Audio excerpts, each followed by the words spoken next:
Well, this is the snoot off the right side of the, well, they don't call them a snoot on that. This is what you call a long divider for the right side of the 973 grain platform, or bean head as a lot of people will refer them to. Now, the last time I used this machine was like 7 years ago, and it was not stored inside, it was stored outside, so there's always a rust issue when you deal with things that have been stored outside and not inside, and this is one of them. You know, when I was done last year with when I was done 7 years ago with soybeans, I swear to God that I probably would never grow them again, and I was actually thinking of selling this header and we're scrapping it because I was just so pissed off at deer and soybeans. And, you know, of course, times change and deer feeding patterns change and markets change. You know, you're not going to run $4.50 beans and, you know, work your ass off for $4.50 beans just to watch the deer eat 90% of what you put your heart and soul into. Plus, the cost of growing an acre of soybeans has increased rather substantially. So, anyways, with that being said, beans are now worth growing, and I decided to step back into the market for that. And of course, all right, so I'm gonna lie. I'm gonna actually show you what I'm doing here. These welds are crappy. I'll give you the reason why they're crappy. They're crappy because I'm welding it cold, because this is very, very thin, and I didn't clean it up, so they're gonna be crappy. So maybe I will go ahead and clean it up with the grinder a little bit, and then I will stick you here.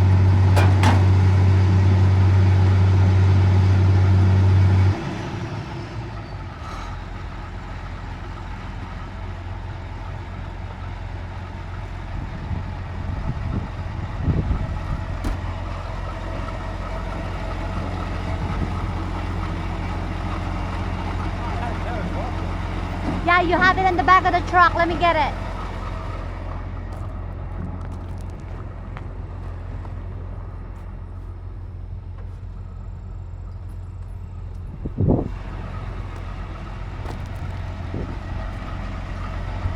Here you go.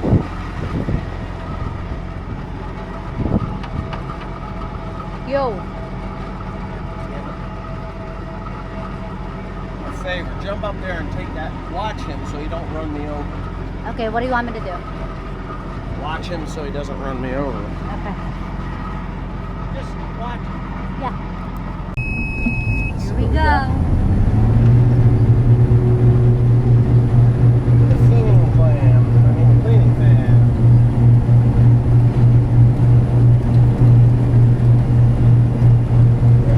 Auto, we need to slow that down. Come on. Fine, what?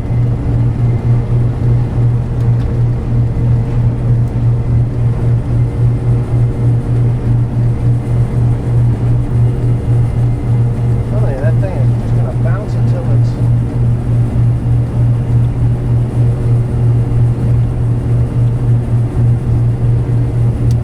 What do you got in there? Popping like a popcorn. Wow, it's a lot cleaner. Holy shit. No green pods, nothing. No purple. Beautiful. No damaged beans? I haven't seen one yet. There may be few here and there. Not like the one at the house. Drought stricken beans.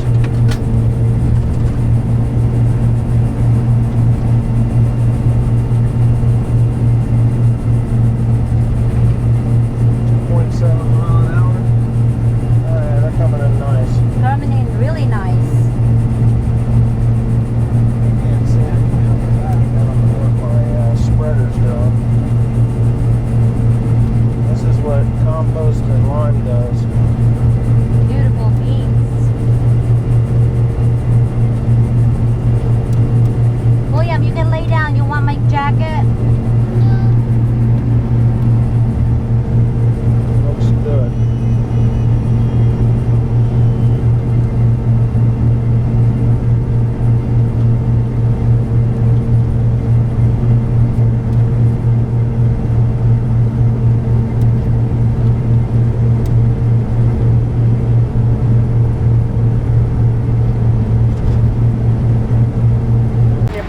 American steel? Hold on.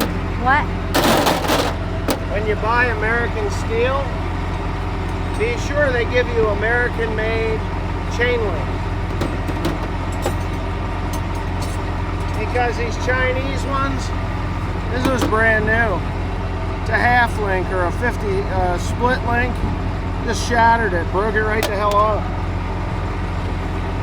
The American-made connecting link. See? That one worked. USA.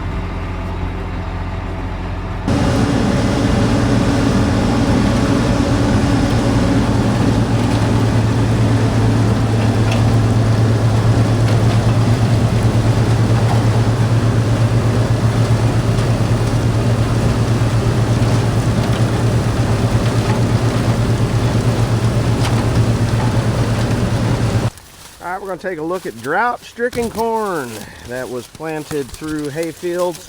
You can go back in my videos to early summer where I was walking through this very field and I was looking at corn that was not emerging very well through the grass that I had planted it through.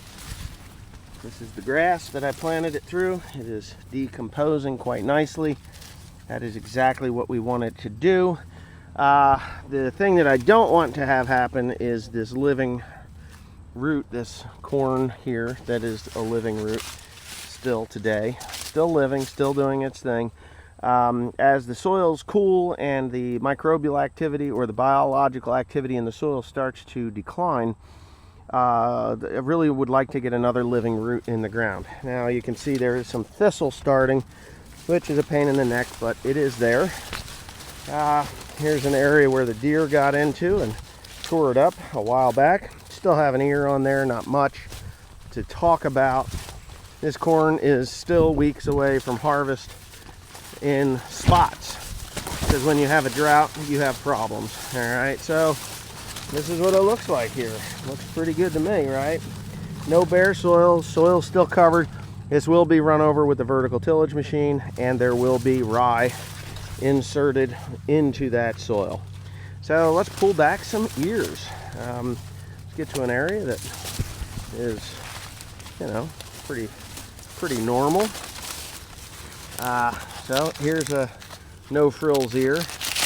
Looks like there's some damage. Lots of damage to mold or bugs. But still, all in all, there's a barren stalk. There's an ear, damage. Not bad. Now, and you go through a field, this is kind of common for most corn fields anyway, is that they are here. This field is here. There was no lime applied to this, which is going to get, there's a lot of bug damage in there. See that? And these are BT varieties too, a little bit disappointed in that, but you know, hey, what are you gonna do? Yep, ain't great. At least this area is not great, but it ain't the end of the world. Probably still pull 120 bushels to the acre off of here, which will be just fine for me. I'm happy with that. I will be happy with that. But then of course you get into an area where maybe it's a little bit more moisture, and like right here, this is where I want to cross with the sprayer. There's tracks here, but then of course you get a little better ear height, and they don't have that damage, because for some reason you'll have, it's good ear. These are like 10 inch ears, 9 inch ears. They look good. Kernel depth, not bad. There you can tell by the yeah. This one here is still in dough. Can you believe that? That is still wet. There's dent there, but so I went to a pretty poor part of the field there, just a few feet away, and then you get in here and it looks pretty okay. Now this is not a phenomenal crop. By any means is it a phenomenal crop, but I'm still hopeful. I could have went right to this area of the field and said, hey, look, through all the drought, look what I got. I got these great big fat girthy ears, and I could grow more of it. I mean, look at the size of this fat bastard. Look at that guy. Big fat full ear there, big space there, which is a shame. deer bit that off. I got spaces here. It was because of the drought, the dry weather. There it goes. It's going, unfolding, unfolding. Yup. Here, you stay with Grandpa so you won't be in trouble. Go with the gator. Over here. No. You're better over here. Come on. Go. Stay with Grandpa. Attaboy.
It's supposed to make that noise? The hydraulics, yeah. Yeah? That's good. That's good? It means you got flow. That's noisy. Oh, there's a lot of pressure coming through that motor. I see. Gotta make sure the Hoover sticker looks good for the YouTube.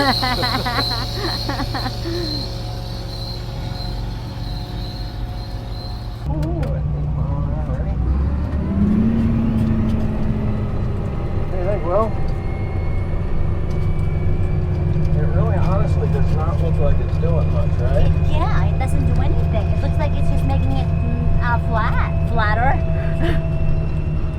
But Well, it's doing its job. There's rocks here and there. it does, I see it. It'll jump out. I will. The rocks will. So this is going to work really nice because when we go to put the wheat in, which we're going to put plenty of wheat or rye in, you just to spin it on, and this is what you do. All right, so it's been a couple days since I filmed anything.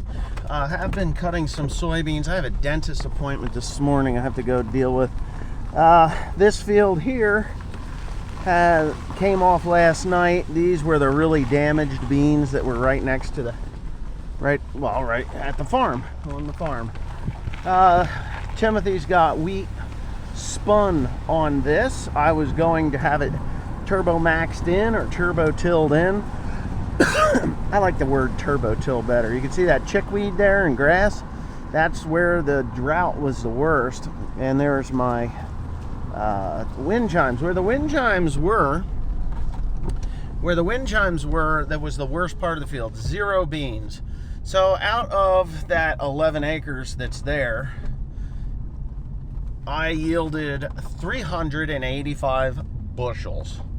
So just a little over 30 bushels to the acre. Probably 35 bushels to the acre. That's it. Of that 11 acres, about 5 of it was net 0. Nothing. There was nothing there. Went along, stuff flying out the back, 0 pods. They just dried up in the drought. All right, so I'm going to explain a little bit as to what this thing does. Timothy's like, well, what does it do? Does it chop it up? It doesn't just chop it up. So as these blades are entering the soil at 7.5-inch spacings, it's about the same as a drill width, and the blades in the back are split directly between those. So it's 3 3/4-inch slot differences. So it enters with the way these blades are angled. That goes in, and when it comes out, it raises. You see that? How it's heaved it just a little bit there and a little bit there. And then we go to the next gang here, which I think I'm a little bit heavy on the front. I know I'm a little heavy on the front because for some reason it's moved, and it shouldn't have. Maybe I should have been a little more vigilant. Still doing a good job. So you can see that there's a slot there, there's a slot there, and it is loose. It just loosens it, just flicks it up a little bit, right? And you see the wheat, the seed wheat there. It's there. But then you come to these guys, these tine bars. Now these tine bars, they engage that. Now there's no down pressure on those at all. And that's where the speed comes in. So that'll flick that dirt over. It doesn't really, it just stirs it up a little bit, loosens it up a little bit. And then the rolling baskets flatten it down. Now I had slowed down at this point, so I'm just going to kind of go over here to where I was moving at a pretty decent rate of speed, and you can see that it is laid it flat. It has not turned any of the soil. It just picks it up, flicks it up, softens it up a little bit, allows for water infiltration. It allows for a little bit of dirt to get on the residue. This soil is dead. It's dead soil. It's been neglected for many years with the lime and other things. Other farmers have farmed it. This is my fourth year farming this. 2 years of hay, 1 year of corn, and now this year of soybeans. The 1 year of corn was last year, and there's still a lot of stalk residue. Should have been gone. Them stalks should have been gone. I got places where I got much livelier soil, and the stalks are gone. Just gone. So anyway, with that being said, you can see at 9 miles an hour, and that's how fast I was going, it has not overturned the soil. Oh, you can see the lime in there. That's another thing. If you put lime on your soil, look at that. There's no, it's still lime on the moss. I put that on this spring. It hasn't gotten knocked off. There's some dust from the soybeans as well. But anyway, yeah, that's all I'm achieving is just softening that top inch and a half. You don't want to turn your soil in a no-till situation. This will make no difference. Tomorrow, if we get an inch of rain, I'll be able to walk out across this and not sink to my ankles, you know, because it's not really tilled up. It's just mildly disturbed to put the wheat where it needs to be. And when I do in the spring, when I do work this cover crop in, these tine bars will more than likely either be taken off, completely taken off, or I'm going to strap them up out of the way. They do not, I don't know if I can pick it up or not. No, I can't. Because they're engaged in the soil, they will not do what I want them to do in the spring. What they'll do is, as you see that string that's there, they will wrap with just about everything you can find in a field. There's more string there. That's a problem. Years and years of hay, and I haven't used orange string in years, like 15, 20 years. No, I lie. I used when I was down in North Carolina, but not here. So anyway, so that's how that's how this is not really tilling the soil.